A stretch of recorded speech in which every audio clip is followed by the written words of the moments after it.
All right. Good evening, everyone, and welcome to Milton Public Library's 2020 One Book, One Milton Culminating Author Event, featuring Samra Habib's award-winning book, We Have Always Been Here. The town of Milton is located on the traditional territory of Indigenous peoples dating back countless generations. We want to show our respect for their contributions and recognize the role of treaty making in what is now called Ontario. So ordinarily, we would celebrate our One Book, One Milton event in a crowded theater, enjoying a night out with our friends, our family, and our community members. And while the pandemic situation has certainly created innumerable challenges on every level across the globe, one of the ironies inherent in being forced to physically distance ourselves is that in many strange and wonderful ways, it's also brought us closer together. So tonight, we're all meeting together from the comfort of our own homes in this virtual environment, which has the added benefit of sharing this incredible event with people from all across Canada, and if I'm reading the chats correctly, even beyond. I'd like to invite you at this time to use that chat function in the lower right-hand side of your screen and tell us where you are joining us from and how you heard about tonight's event. Once we've introduced our speakers, we'd like to welcome you to then use the Ask a Question function that you can just see at the bottom of your screen to pose any and all pressing questions you have for Samra tonight, as there will be a question and answer period following the interview. If you are joining us on Facebook Live tonight, please share your comments there, and we'll also make sure that we address any questions that you have. So now it is my immense pleasure to invite to the virtual stage our One Book, One Milton honored guests. Here we go. Let's hope the tech works. It did. Excellent. Hi. Hi, guys. Thank you. Hi. So tonight's host is CBC's Michael Serapio, who's in the middle of our screen right now, who joins us for his 5th consecutive One Book, One Milton appearance. Michael has built a storied career in journalism, both behind the scenes as a writer and producer for Canada AM and CTV News, before moving in front of the camera in Vancouver on Toronto One and City News in Toronto, and then joining his current gig as a CBC News anchor. He also hosts the school current affairs program News in Review and can be heard occasionally on CBC Radio 1. So welcome back to Milton Public Library, Michael. Happy to be here. I'm happy to be in the Alice position if this were Brady Bunch. Oh. Very good. And without any further ado, please join me in welcoming our 2020 One Book, One Milton author, Samra Habib, to discuss her best-selling memoir, We Have Always Been Here, which, in addition to being an excellent read, also won a 2020 Lambda Literary Award, was on the RBC 2020 Taylor Prize longlist, and, of course, was the winner of CBC's Canada Reads 2020. Samra is also a writer, photographer, and an activist. As a journalist, she's covered topics ranging from fashion trends and Muslim dating apps to the rise of Islamophobia in the United States. Her writing has appeared in the New York Times, The Guardian, and The Advocate, and her photo project, Just Me and Allah, has been featured in numerous publications to much acclaim. She works with LGBTQIA organizations internationally, raising awareness of issues that impact queer Muslims around the world. So please join me in welcoming to Milton Public Library, Samra Habib. Hello. Perfect. I'll now leave it up to the professionals. I'll get out of here. I'll meet you back here with some audience questions following the interview. So thank you both. Thank you. Samra, nice meeting you finally, Nice face to face, although virtually. Yes, it's a pleasure. Yeah, how are you feeling Thank you so tonight? much for doing this. I'm feeling good. And, you know, as I was sharing with you earlier, this is a welcome distraction. I've been locked up in my apartment for the past couple of weeks. So yeah, any chance I have to talk to someone else, yeah, this is the beauty of an app like this, that we can actually reach out and speak.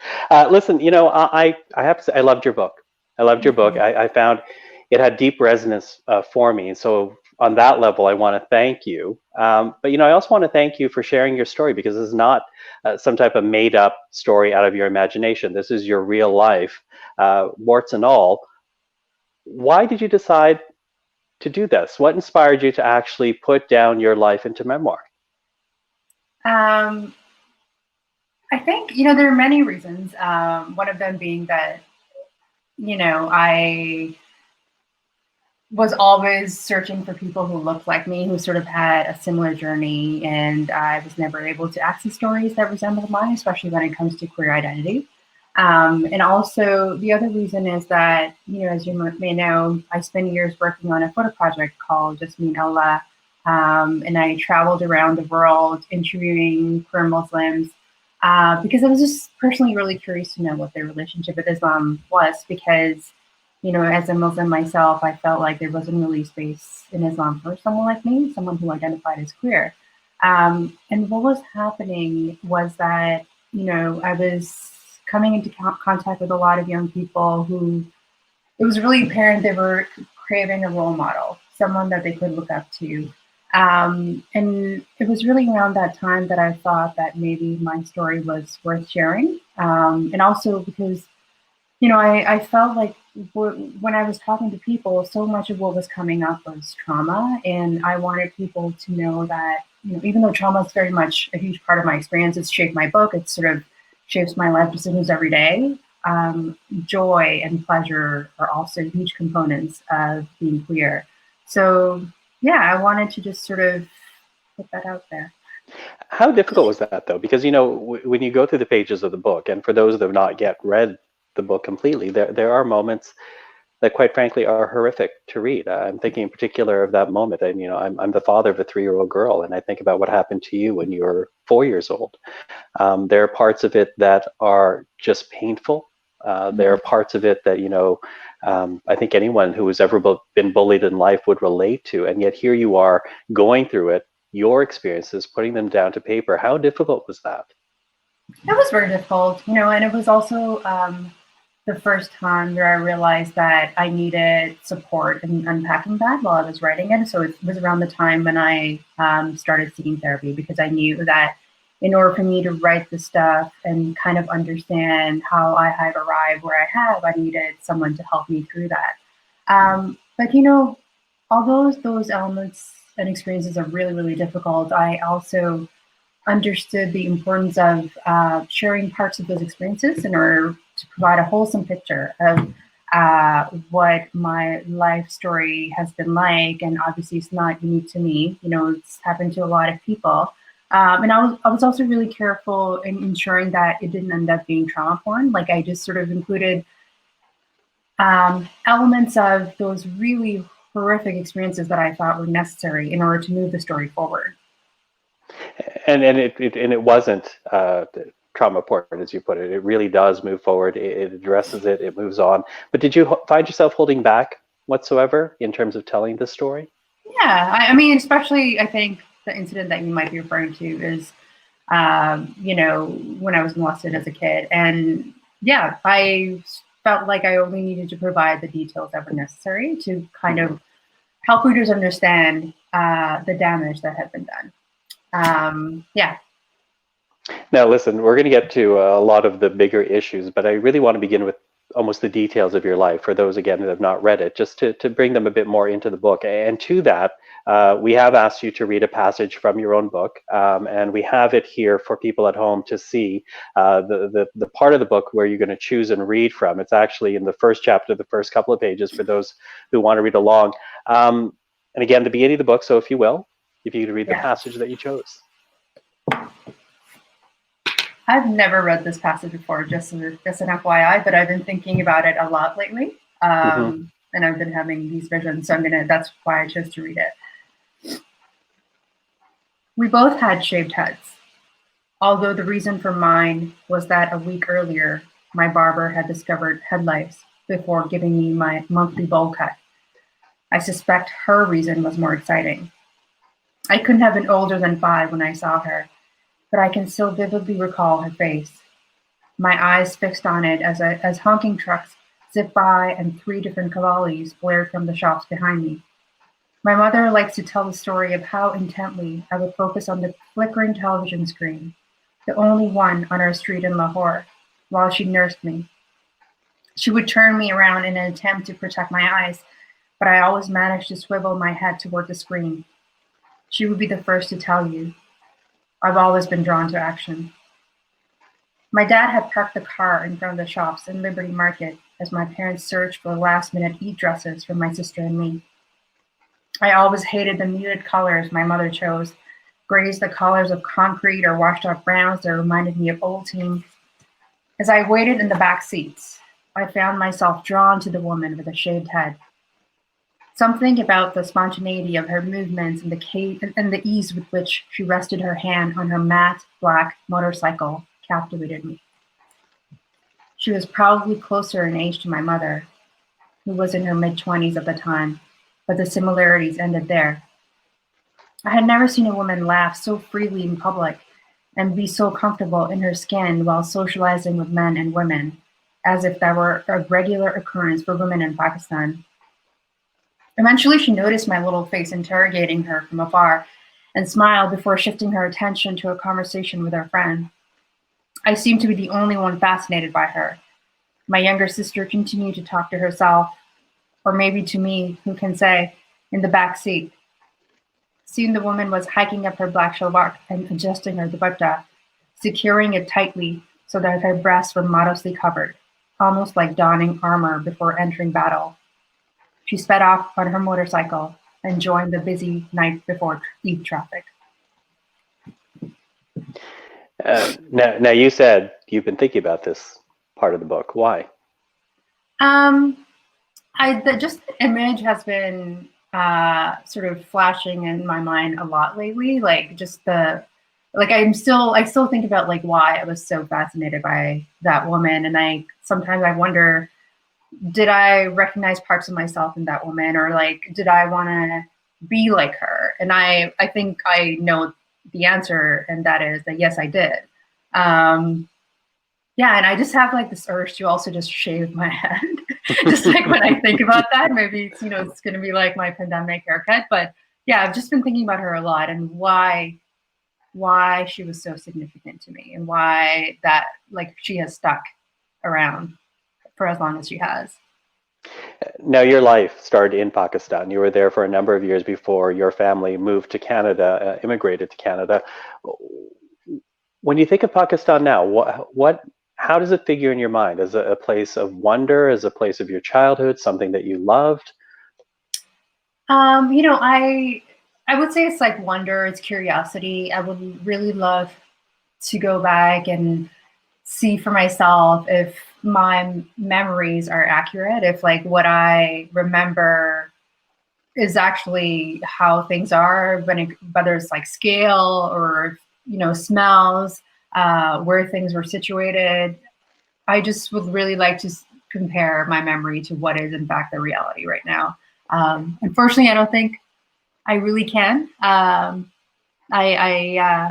don't feel safe, at least not yet, having published this book, but I hope to one day find out for myself. Well, that's interesting because like you, I immigrated to this country as a child. I was much younger than you were. But I often wonder how different my life would be had my family never come to Canada. And, given your life, the testimony that you present in this book, how public you are in terms of speaking about being queer and Muslim, what would your life have been like had you never left Pakistan? Have you ever wondered? Yeah, and I'm pretty sure I know the answer, which is that I would still be married to my cousin, have like a bunch of kids, probably been really, really unhappy, but probably didn't, I probably would not have known that there were other options available to me. That kind of mirrors the trajectory of all the other women in my family. So I have no reason to believe that mine would have been different. Mm-hmm. And that's something that actually happened to you here in Canada because, for those who have not read the book, you immigrated here. Essentially, your family fled Pakistan from religious persecution to come to this country, only really to almost live for a time the same life that you left behind, with your mother telling, well, maybe not your mother, really, it's your cousin who told you that you had been betrothed to your cousin who was, 10 years older than you? Yeah. It was a surprise. I was a teenager, trying to adjust to my life in Canada. And I was handed a note by him in which he shared that we were engaged and, we were supposed to be married. And yeah, my body was just in shock because, in my sort of image that I had of myself as an adult was, very much not that. So yeah, it was a shock. Well, more than a shock, what I found interesting, because this is also a theme that goes through your book and through your life, this idea of silence, because it's clear in what you wrote, you did not want to marry your first cousin, but you did not express that to your mother. It is clear that it was very different than the life that you were leading in Canada with your Canadian friends, if you will. And it's also something that you didn't share with them. And it touches upon this theme, for me at least, of silence that existed in your life for a very long time.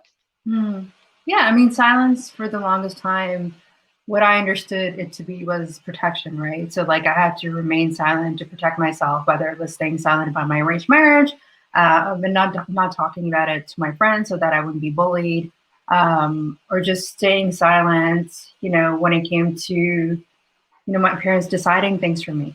It took me a really long time to sort of break out of that habit. It's just what I was programmed to do, to stay silent. Mm-hmm. How did that form your life, would you say? Looking The staying back, silent part? the staying silent part. It's really, really hard for me. It takes everything out of me to speak up. I'm naturally an introvert, but because I was conditioned to stay silent while growing up, it just takes a lot out of me to, challenge people, to speak publicly. I mean, I'm getting better at this, obviously, but it's really, really hard. It's really, really challenging. It doesn't come naturally to me. Yeah, that's why I write. That's why I write. That's why I have a book out. but part of that silence was swallowing your own anger at your mother, and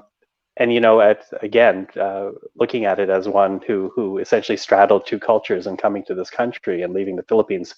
In my case, as an adult, I look back and I think about things that my parents did, and I put it through this cultural context. I'm like, okay, this is why they did what they did, and I can understand it. But yours, I came nowhere near to what you had to go through with your mother saying to you that you were, unbeknownst to you, betrothed, to your first cousin. How did you reconcile that with your mother? I mean, I'm still reconciling it, right? Like it's so challenging. On one hand, you have a person who just loves you unconditionally,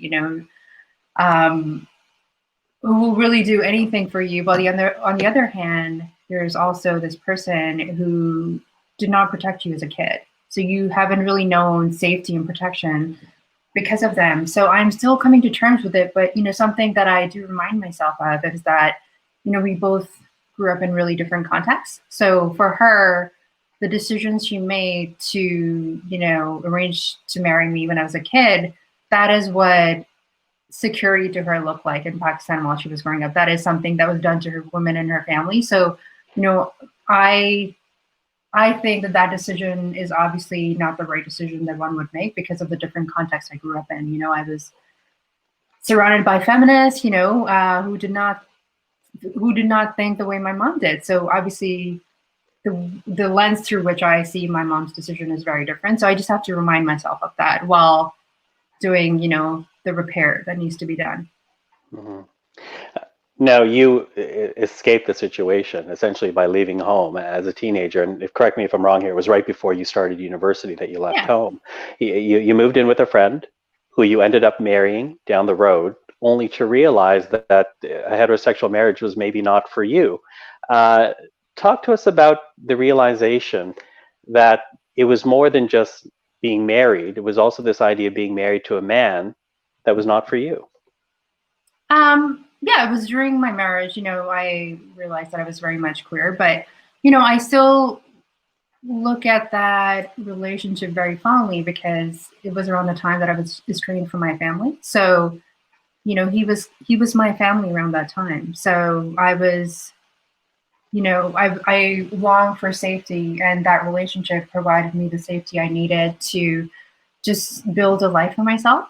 And yeah, eventually we parted ways because I was interested in being with women. Mm-hmm. Are you still friends with Peter? No. I mean, I don't think he is interested in remaining friends. But yeah, I have to respect that.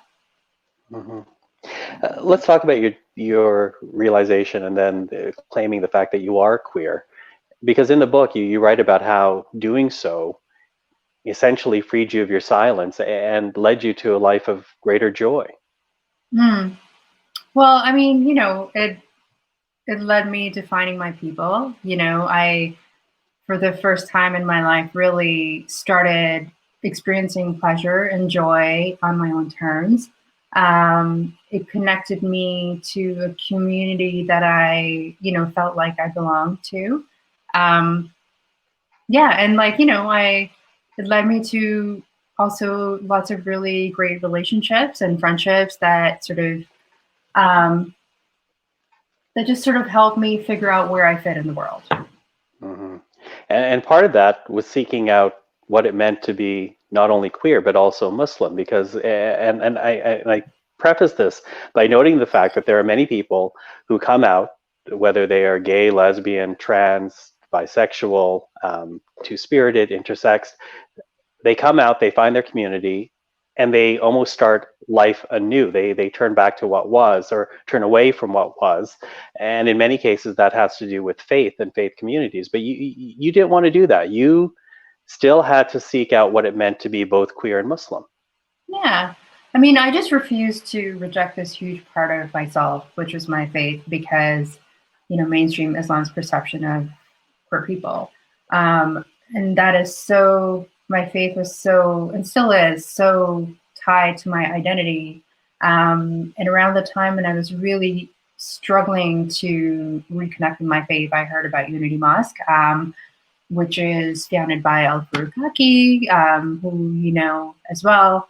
And the first time I entered that mosque, like I just broke down. Like it was everything that I guess I had hoped to find in a mosque. There was a trans person saying the azan, and everyone prayed together.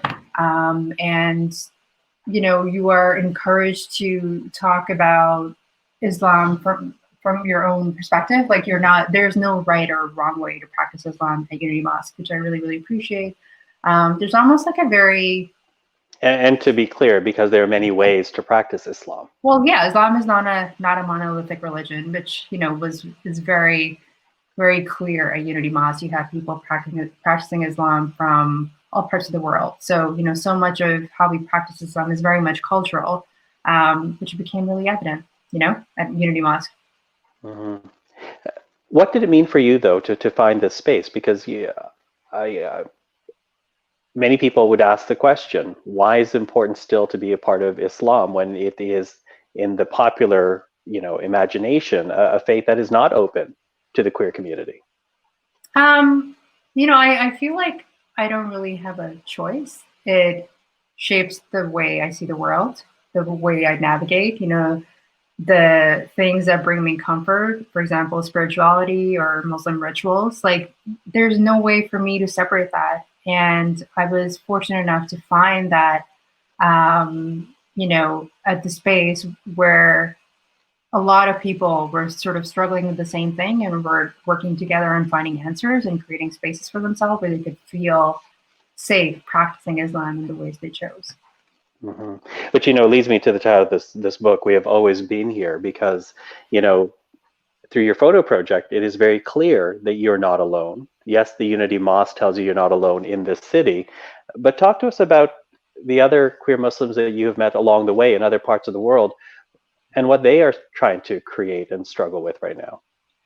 I think, one of the connective tissues that I was observing as I was interviewing people, across the world, is that so often people are fighting against other people's perception of what a good Muslim looks like. So they just wanted to be left alone. So that's a major one. And I don't think that has really changed that much. And the second one is just, a sense of belonging. So many people I've interviewed are really struggling to be accepted as their authentic selves by people in their communities. And what I find really delightful is oftentimes people I have interviewed for my project in different parts of the world connect with each other and form friendships and connections. So that makes me really, really happy and proud of the project, that it has kind of created this dynamic community, which wasn't really my original intention, but it's just kind of happening. So when you wrote this book, was it really targeted for the Muslim community? That's who I thought. I thought I was writing for young queer Muslims who I had photographed for my project. Like, when I was writing, I need to know who I'm talking to, and I had 5 different post-its. 3 of them were queer Muslim kids I had interviewed. One was, I think, Michelle Obama. I love her. And then Oprah. And yeah, those are the people who I thought I was speaking to. But, when I launched the book, I was surprised and delighted to learn that wasn't the case. People who were coming up to me or people who were just even reaching out, like oftentimes they're not queer Muslims. They're actually very different from, people who I thought I was speaking to, which I think is really, really nice. Like, it makes me feel that maybe I did a decent job at sort of creating this universal experience that you don't have to be a queer Muslim to understand necessarily. Mm-hmm. Now, I asked that last question tongue in cheek because we know very full well that we have always been here, won the Canada Reads 2020, the CBC competition, and that is chosen by Canadians. Talk to us about the reaction to the book. Does it surprise you? Does that fill you with hope about our country? Yeah, absolutely. It makes me really, really optimistic that people are choosing to celebrate this book that is about someone. It's about such a specific experience. But I think, it just makes me feel optimistic that people are just hungry to just connect with other people. They just, and I think it also really made me believe in the power of storytelling in terms of, its ability to create a human connection and its ability to create empathy. So yeah, it did make me feel very hopeful. Mm-hmm. What about your own introspection about yourself? The very fact that so many people have read your life story, and if you allow me, validate the fact that they appreciate what you've gone through, appreciate what you've put down on the page here. Does it make you look back on your own life and re-examine your own self-doubt? Because you had a lot as a young child and as a teenager. Yeah, I mean, I almost feel like, when I read the book now, I feel like it's a different person. And I feel like the process of writing the book was my way of saying goodbye to that former self. When I look at it now, I'm sort of like, oh, child, you've grown so much. So yeah, I can look at it, with empathy, but I can also really appreciate all the, everything that I have gone through and the fact that I've really utilized all those experiences as like a learning opportunity. But yeah, I feel like I'm a different person. Mm-hmm. Now, there are many people that are going to ask you questions, and that's going to come up. So everyone that's watching this right now, you will have your chance to ask your question. But I do want to ask as a closing question, Samra, what do you hope people get out of reading your book? I just hope that they're inspired to read stories that are very different from theirs. They're inspired to, learn about different forms of discrimination that leave so many people behind. And yeah, I really hope that just sort of increases people's curiosity. Okay. Samra, it's been really nice chatting with you. I'm so glad we got to meet. We said it actually off camera before we started the live that I knew you listening to an interview you gave with Q during your photo project. So it's been a real pleasure reading this book. Thank you. Thank you so much. Okay, with that, let's bring back Lee, because Lee has been collecting the questions from people that have been watching this discussion. So Lee, I hand it back to you. Hi, guys. I'm just going to be a bit of a disembodied voice here. Ignore the woman behind the curtain. That's right. Okay, this question here. It says, I think your mom is amazing. She has used we all think your mom is amazing. My mom is really like, she's a winner. So she has used her faith to help her to come to terms with you being queer. How often do you see her now? And can you tell us about that experience? Well, during the pandemic, not really very often. I spoke with her the other night because, I miss her and she misses me a lot. And she just wanted, I was having dinner and she just wanted to look at me as I was eating. So that was our interaction. No, that's love, though. That's love. Yeah. So for half an hour, I was eating my salad and my mom was just staring at me and just, she's like, oh, you look good. I'm glad you're eating well. Yeah. And I don't know. My mom is pretty great. And I feel like there's not that much I need to do to make her happy. It's very easy to make her happy. Well, that's good to hear. As a mother, I don't think I'm muted. No, I'm not muted. I'm back. We're good. So in your book, you refer to the women you were surrounded by growing up as not having a blueprint for claiming their lives. And I wonder whether that experience became a compass for you to claim the blueprint of your own life. Yeah. I mean, that is why I think I made the choices I did. Because I didn't have that blueprint and I knew that I didn't want my life to resemble my mom's or the women in my family. It's interesting, now my mother recognizes that, at 13, at 16, at 18, I had made the right decisions for myself. But, it took her decades to come to that realization because, it was so different from the options that other women in my family had chosen. And, I hope that by living my life in an authentic way, perhaps I am becoming, the blueprint for the young women in my family, my nieces who are, like 3, 4, one is like 1 year old. I hope that I can be someone who can inspire them also. Lee, can I jump in with a quick question here? Absolutely, Michael. You can do whatever you want. Yeah, because I actually want to pick up on what happened to your mother when you left your husband. Because as you write in the book, she seemed to have lost her community through the mosque. Now that you have written this book, now that you are giving these types of interviews, what is the relationship with your mother and her own faith community? I think she's pretty isolated, and I don't think it's because she doesn't feel comfortable going to the mosque because of me. I just think she's an introvert, and especially obviously during the pandemic there aren't really that many options for her to connect to her mosque.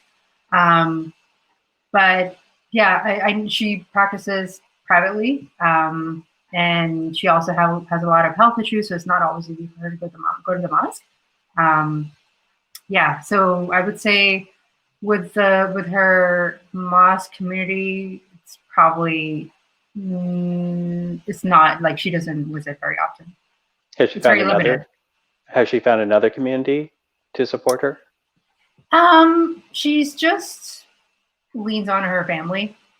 I think the older she gets, the more she's just embracing the fact that she's an introvert and being around a lot of people is actually not what makes her comfortable.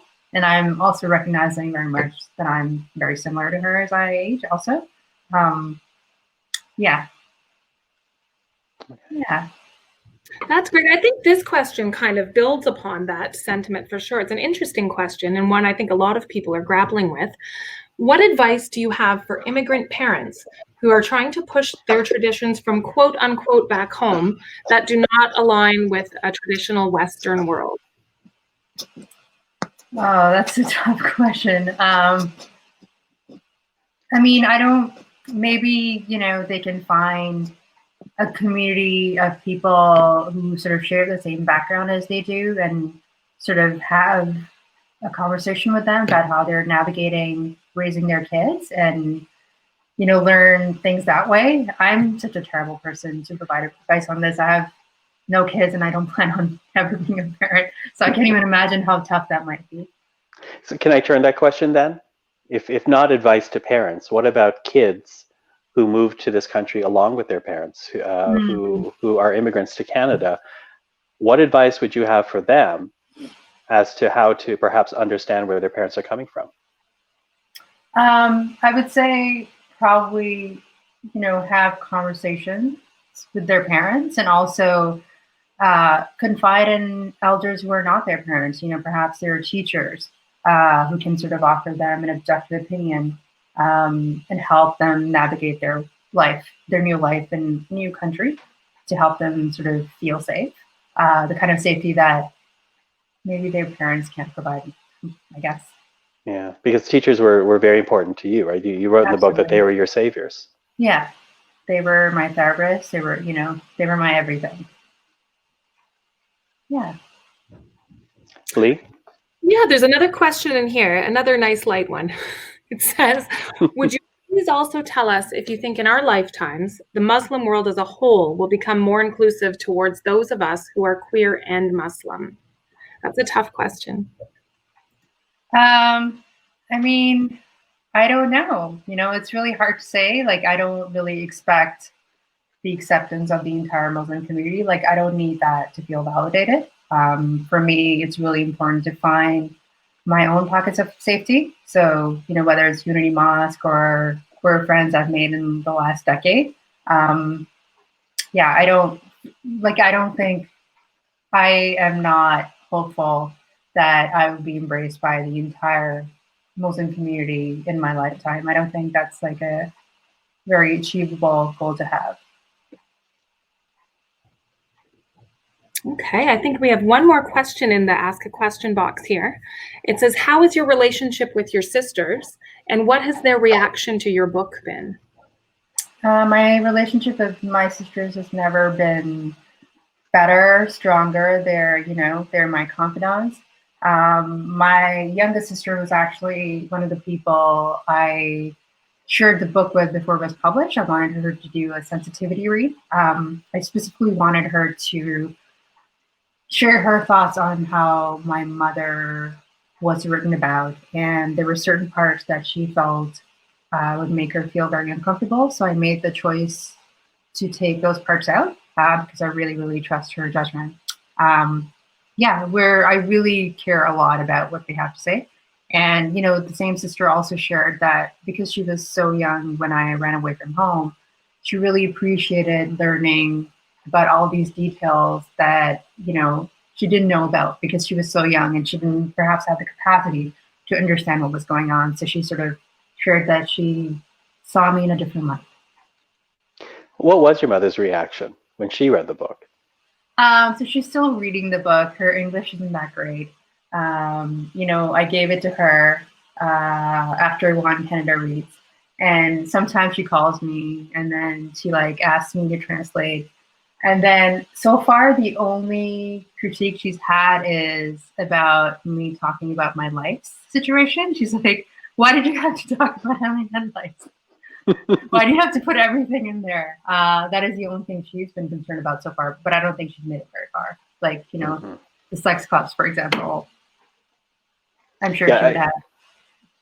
Well, truthfully, I have to say, that's what I thought about when I read that part about the sex club in the book. I thought, okay, what is her mother's reaction to this? Because obviously very different than your upbringing. And before she started reading it, my sweet, sweet brother would translate things that were just about her in the book. And then she thought, oh, this is lovely. She's written about me so much. But now she actually has a copy, but she hasn't made it that far, clearly, where I'll hear about it. Do you even know how to translate that? No, I don't. There were a couple of questions put together by the staff at Milton Public Library, and I do want to ask one of them at least because I find it very interesting. Has the success of your book and your ability to share your experiences changed the way you approach your fears, your ability to take risks, your sense of safety? I think, if anything, it's actually made me it's made me hesitant to put so much of myself out there. Obviously, it helped me unpack everything that I had experienced in my life. But I think, for my next book, I'm hesitant to make it so personal. Like, I want to experiment with fiction. Obviously what I write about would be very much informed by how I have lived my life in this body, but I don't want it to be as personal as the memoir. Mm-hmm. Because, it was when I meet people for the first time, like I forget that the reason that they know as much about me as they do is because I've written a memoir. Yeah, that is true. Although I suspect they feel affinity for you because not so much about the details, but the strength and what you're conveying in terms of the feelings. I'm wondering about your family in Pakistan. Are they aware of this book? Have they seen parts of this book? I have no idea. I wouldn't be surprised, but it's something that I haven't inquired about. Let's just say that. Mm-hmm. Does it scare you to inquire about it? Yes, very much. Fear of rejection? Mostly I'm concerned about my parents, because I'm not really connected to my family back home anymore. So I just wonder about the questions that they will get as a result of me being so open about everything. Mm-hmm. Now, you mentioned another book. I was going to ask a question about that. And you have a couple of ideas floating around. Have you given it serious thought at this point, or are you still very much wrapped up with We've Always Been Here? No, I'm working on a fiction. I'm working on a proposal for my agent. She's waiting for it eagerly. And I'm writing about love. And it's very much inspired by, what I've been witnessed in terms of interracial relationships, especially in the queer context, and how one can oftentimes feel so invisible. And I'm really interested in exploring that. Mm-hmm. Have you encountered a lot of Islamophobia within the queer community? I think more so when I was younger than now, and maybe it's because I choose to be around different kinds of people at this age. I choose to be around people who are really, obsessed with social justice, and it's obviously, I feel like people are less likely to be Islamophobic towards me. But I think when I was younger and sort of trying to find a place for myself in queer communities, there was microaggressions and things that probably did not clearly seem as Islamophobia, but might have been. Yeah. Find that interesting. I find it interesting because that the one passage of your book where you start questioning why are there not more brown people in the room, which I think is a question that many people don't ask, but some do, at least in their mind, but don't verbalize it. Yeah. It's very lonely, right? And obviously, for me at least, that has changed. But it was really, I think it was harmful when I was sort of coming to terms with my identity and not seeing anyone who sort of resembled me or my experiences. I just sort of felt like my experiences didn't matter, my opinions didn't matter, because everyone sort of had such a different context from mine, I guess. Mm-hmm. Lee, any other questions?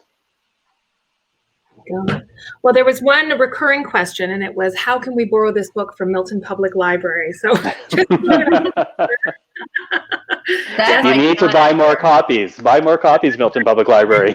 Available on Cloud Library, Hoopla, and in the branch. So that sums up our questions for the evening. So I guess thank you so much. I'm just going to untoggle here. We're still learning this as we go. There we go. Ooh, there I am. Okay. Before we end tonight's event, we're thrilled to announce that the winner of our One Book, One Milton photography contest that was inspired by your book and your photography project. We did one here all about identity as well. And we're happy to share that Samra actually has selected a winner. So I'm just going to share my screen here. Slowly. There we go. Okay. All right. Okay, so Milton Public Library invited members of the community to visit a meaningful place and share a picture that describes what identity means to them. So we invited 3 Miltonians to participate in the initial round of judging the submitted photos before inviting Samra to choose the final winner. So we'd like to publicly thank Aidan Lee, a local student, abstract painter, and member of the Halton Youth Disability Advisory Council, Taylor Henderson, chapter lead of P-Flag Halton and my absolute favorite person at Starbucks, and Cameron Wilkinson, a MyFM Milton radio broadcaster and ardent library supporter. So we thank you for taking the time and really conscientiously narrowing down our finalists from well over 50 submissions. So we're pleased to announce Lois Eibel is the winner for the... Everyone's clapping at home, I'm sure. For her entry, artists have always been here. So congratulations to Lois. One of our Milton Public Library team members will be in touch with you soon to help you claim your prize.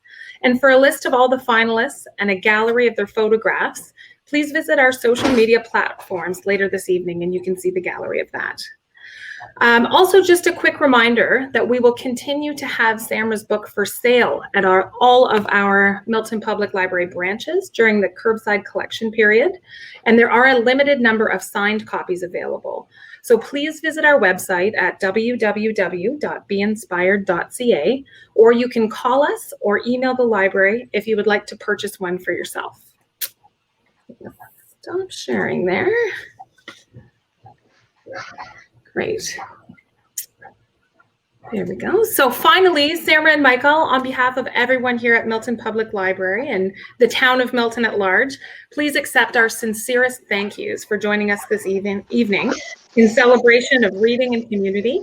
We are truly inspired by what you have shared with Milton tonight and what you contribute to the art, literature, and cultural landscape in Canada. So thank you for everyone joining us this evening. Stay safe, stay well, and we'll see you again soon. Did you guys want to make a parting comment? Yeah. Thank you. Thank you, Samra. Very nice meeting you. I look forward to maybe sharing a drink on a patio when this pandemic's all over. Absolutely. Yes.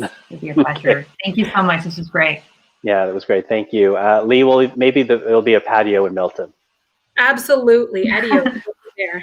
Fantastic. Thank you both and take good care. Okay. Thank you so much. Take care. Take care.